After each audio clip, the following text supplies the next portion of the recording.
दोस्तों, income tax में छूट आपको तभी मिलती है जब आप कोई इन्वेस्टमेंट करते हैं। जैसे कि आपने अगर कोई लाइफ इंश्योरेंस प्रीमियम ली है, चाहे आपने खुद पर ली है, अपने बच्चों पर ली है, या फिर आपने senior citizen saving scheme account के अंदर पैसा जमा करवाया है, फिक्स डिपॉजिट करवाई है, या फिर कोई अदर इन्वेस्टमेंट जो आपको सेक्शन 80C की छूट देता है, या फिर आप मेडिक्लेम लेते हैं, या इसके अलावा आप गिफ्ट करते हैं, डोनेशन करते हैं, तो उस केस में यहां पर आपको सेक्शन 80G के तहत डोनेशन के तहत छूट दी जाती है।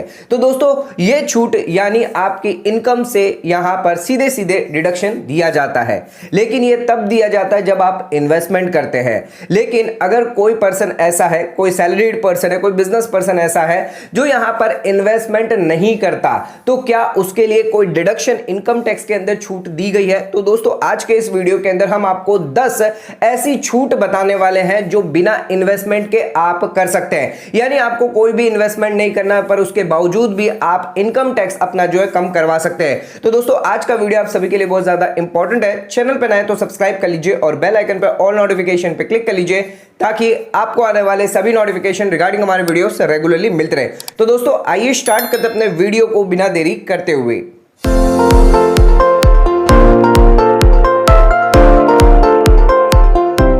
तो दोस्तों, आइए स्टार्ट करते अपने वीडियो को और बात कर लेते हैं कौन से 10 ऐसे डिडक्शन है जो आपकी टैक्सेबल इनकम से आपको यहां पर दिए जाएंगे बिना इन्वेस्टमेंट करे हुए। तो दोस्तों, सबसे पहला हमारा यहां पर आता है ईपीएफ कंट्रीब्यूशन, यानी एम्प्लॉय प्रोविडेंट फंड के अंदर अगर यहां पर कंट्रीब्यूशन किया जाता है, अगर आप एक सैलरीड पर्सन है तो कुछ हिस्सा आपकी सैलरी का जो पार्ट का हिस्सा होगा वो यहां पर आपके ईपीएफ अकाउंट में यानी कंट्रीब्यूशन किया जाएगा।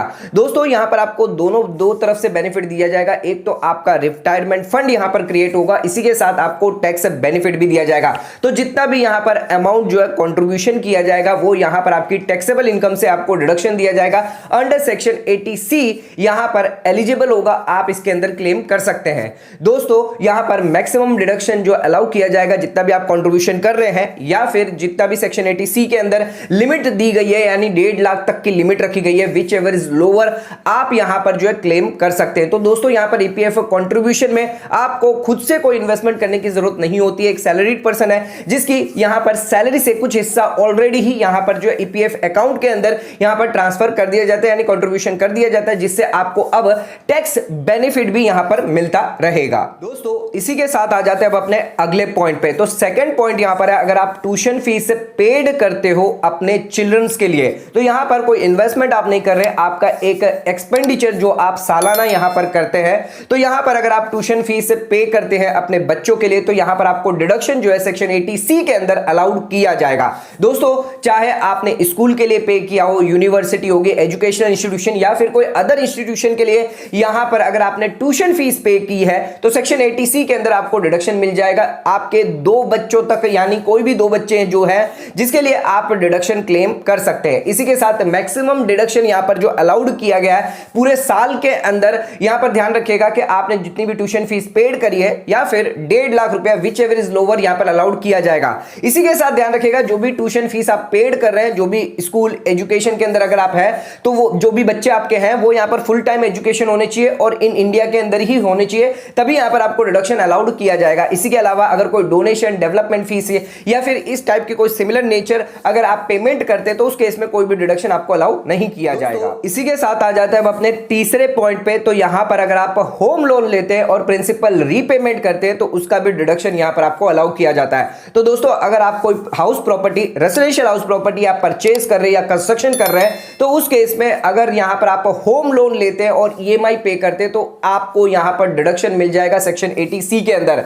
यहां पर आप जो है रीपेमेंट जो भी आप कर रहे हैं, प्रिंसिपल अमाउंट का या जो भी इंटरेस्ट है, दोनों का ही डिडक्शन आप ले सकते हैं। तो दोस्तों, यहां पर जो प्रिंसिपल रीपेमेंट है वो आपको डिडक्शन अलाउड किया जाएगा आपकी टैक्सेबल इनकम से section 80C of the income tax act के हिसाब से।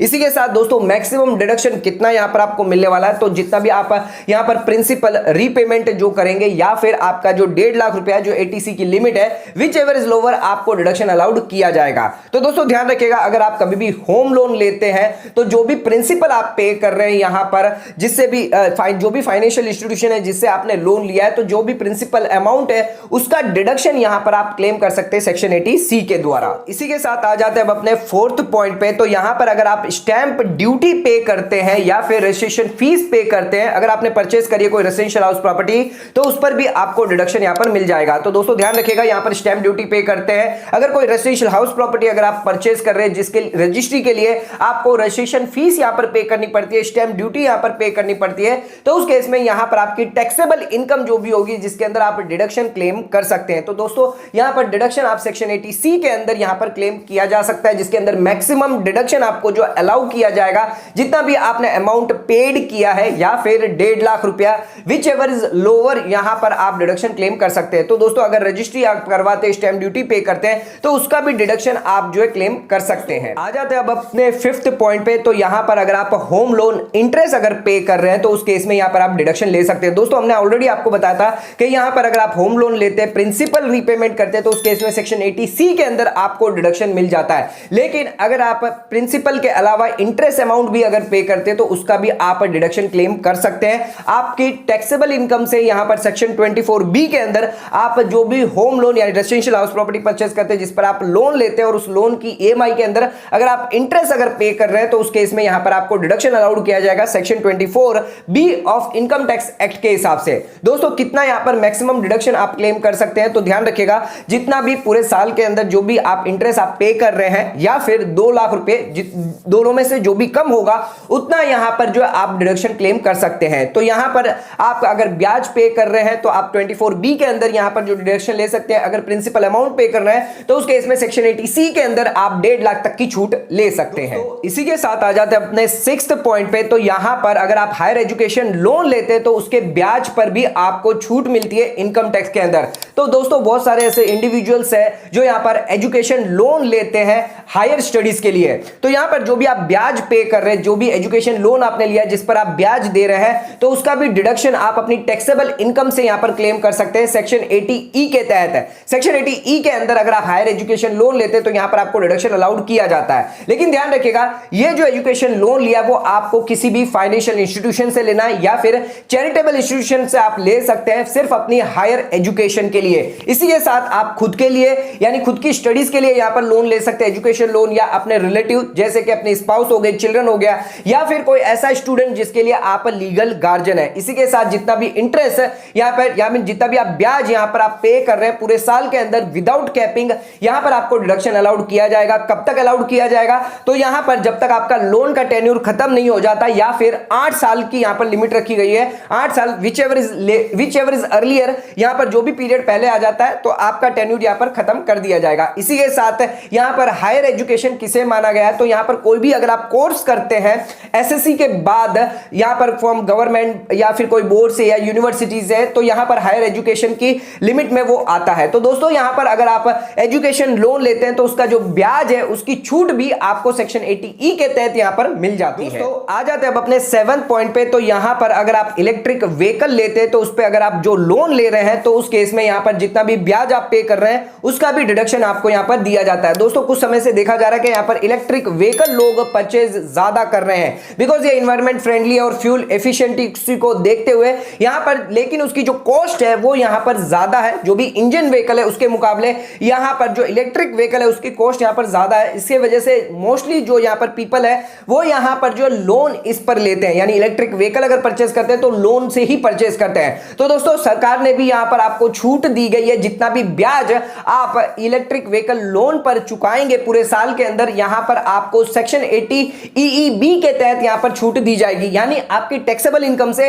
यहां पर आपको डिडक्शन यानी राहत दी जाएगी। तो दोस्तों यहां पर मैक्सिमम डिडक्शन आपको कितना दिया जाएगा, तो जितना भी पूरे साल के अंदर आप ब्याज यहां पर पे कर रहे हैं या फिर 1.5 लाख रुपए, विच एवर इज लोअर, यहां पर आपको अलाउ किया जाएगा। लेकिन दोस्तों ध्यान रखिएगा, यहां पर आपका लोन जो है वो सैंक्शन होना चाहिए 1 अप्रैल 2019 से लेकर 31 मार्च 2023 के बीच में, तभी यहां पर जो है आप इसका फायदा उठा पाएंगे। दोस्तों आ जाते हैं अब अपने 8 पॉइंट पे। तो यहां पर अगर आप कोई अमाउंट पेड करते हैं प्रिवेंटिव हेल्थ चेकअप के लिए तो उसका भी डिडक्शन आप क्लेम कर सकते हैं। तो यहां पर मोस्टली लोग जो है यहां पर प्रिवेंटिव हेल्थ चेकअप करवाते हैं, साल में एक बार करवाते हैं, 6-6 महीने में यहां पर करवाते हैं, खुद के लिए करवाते हैं, अपने फैमिली मेंबर्स के लिए करवाते हैं। तो जो भी अमाउंट यहां पर पे किया जा रहा है प्रिवेंटिव हेल्थ चेकअप के लिए वो यहां पर आपके टैक्सेबल इनकम से आपको डिडक्शन क्लेम मिल सकता है सेक्शन 80D के तहत है। दोस्तों यहां पर मैक्सिमम डिडक्शन आपको कितना दिया जाएगा, तो जितना भी पूरे पूरे साल के अंदर प्रिवेंटिव हेल्थ चेकअप पे आपने खर्चा किया है, या फिर 5,000 कैश में भी यहां पर अलाउड किया जाएगा, विच एवर इज लोअर यहां पर जो अलाउड किया जाएगा। लेकिन ध्यान रखिएगा ये 5,000 की लिमिट है, ओवरऑल लिमिट जो सेक्शन 80D के अंदर रखी गई है 25,000 और 50,000 in case of senior citizen, उसके अंदर ही यहां पर मानी जाएगी। इसी के साथ यहां पर जो प्रिवेंटिव हेल्थ चेकअप आप खुद पे करवाते हैं या फिर अपनी फैमिलीज पे यानी अपनी स्पाउस पे या डिपेंडेंट चिल्ड्रन पे करवाते हैं तो इस केस में यहां पर अलाउड किया जाएगा। दोस्तों आ जाते अपने 9 पॉइंट पे। तो यहां पर अगर एनपीएस कंट्रीब्यूशन किया जा रहा है आपके एम्प्लॉयर द्वारा तो आप उसका डिडक्शन ले सकते हैं। दोस्तों ध्यान रखिएगा यहां पर अगर आपका एम्प्लॉयर है जो यहां पर कंट्रीब्यूशन कर रहा है नोटिफाइड पेंशन स्कीम के अंदर सेक्शन 80CC-D2 के अंदर, तो उस केस में यहां पर आपकी टैक्सेबल इनकम से आप डिडक्शन क्लेम कर सकते हैं। दोस्तों कितना डिडक्शन यहां पर अलाउड किया जाएगा, तो मैक्सिमम लिमिट रखी गई है यहां पर एनपीएस कंट्रीब्यूशन के अंदर। अगर आपका एम्प्लॉयर करता है तो अगर आपका एम्प्लॉयर अगर सेंट्रल गवर्नमेंट एम्प्लॉय है या फिर स्टेट गवर्नमेंट एम्प्लॉयर है तो उस केस में यहां पर आपको 14% ऑफ सैलरी जो भी आपकी कंट्रीब्यूट की जा रही है उतना आप डिडक्शन क्लेम कर सकते हैं। इसके अलावा अदर एम्प्लॉयर है तो उस केस में 10% ऑफ सैलरी तक आप जो है डिडक्शन क्लेम कर सकते हैं। दोस्तों इसी के साथ आ जाते हैं अब अपने आखिरी पॉइंट पे यानी 10th पॉइंट पे, जिसके अंदर यहां पर अगर आप इंटरेस्ट अर्न करते हैं सेविंग अकाउंट से तो उसका भी डिडक्शन आप यहां पर क्लेम कर सकते हैं। तो दोस्तों यहां पर अगर आपके पास सेविंग अकाउंट है, आप मेंटेन करके चल रहे सेविंग अकाउंट, आपकी सैलरी आ रही है, पेंशन आ रही है, बिजनेस इनकम आ रही है या फिर कोई अदर इनकम आ रही है, डिविडेंड आ रहा है, रेंट आ रहा है, कोई इंटरेस्ट आ रहा है, तो उस केस में यहां पर जो भी सेविंग अकाउंट के अंदर बैलेंस आपने मेंटेन करके रखा है जिस पर अगर बैंक आपको ब्याज देती है यानी इंटरेस्ट देती है सेविंग अकाउंट पर, तो उसका भी डिडक्शन आप क्लेम कर सकते हैं सेक्शन 80DA के तहत है।